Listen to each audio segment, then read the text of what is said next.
বিশিষ্ট ইসলামী চিন্তাবিদ ও আলোচক শায়েখ আহমদুল্লাহ জুমার দিনের শ্রেষ্ঠ 3টি আমল নিয়মিত পালনের আহ্বান জানিয়েছেন। তিনি বলেন, জুমার দিন মুমিন মুসলমানদের জন্য সপ্তাহের সবচেয়ে মর্যাদাপূর্ণ দিন। তাই জীবনের শেষ নিঃশ্বাস পর্যন্ত অন্তত 3টি আমল কখনোই না ছাড়ার সংকল্প করা উচিত। প্রথম আমল হিসেবে তিনি জুমার রাত ও দিনে বেশি বেশি দরুদ শরীফ পাঠের উপর গুরুত্বারোপ করেন। তিনি উল্লেখ করেন, নবী করিম সাল্লাল্লাহু আলাইহি ওয়াসাল্লাম বিশেষভাবে জুমার দিনে তার প্রতি দরুদ বাড়িয়ে পড়ার নির্দেশ দিয়েছেন। বৃহস্পতিবার সূর্যাস্তের পর থেকে শুক্রবার সূর্যাস্তের আগ পর্যন্ত সময়কে জুমার রাত ও দিন হিসেবে উল্লেখ করে তিনি বলেন, এই 24 ঘণ্টায় বেশি বেশি দরুদ পড়া উচিত।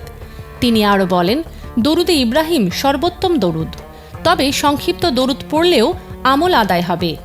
একবার দরুদ পড়লে আল্লাহ বান্দার ওপর 10টি রহমত নাজিল করেন বলেও তিনি উল্লেখ করেন।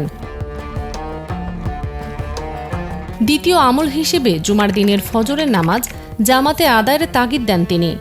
হাদিসের উদ্ধৃতি দিয়ে তিনি বলেন, জুমার ফরজ জামাতে আদায় করা সবচেয়ে মর্যাদাপূর্ণ নামাজগুলোর একটি।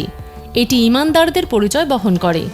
তৃতীয় আমল হিসেবে তিনি জুমার নামাজে আগে আগে মসজিদে উপস্থিত হয়ে মনোযোগ দিয়ে খুতবা শোনার আহ্বান জানান। তিনি বলেন, এভাবে জুমা আদায় করলে প্রতিটি কদমের বিনিময়ে মহান সওয়াবের সুসংবাদ রয়েছে। সবশেষে তিনি মুসল্লিদের নিয়মিতভাবে এই 3 আমল আঁকড়ে ধরার অঙ্গীকার করার আহ্বান জানান।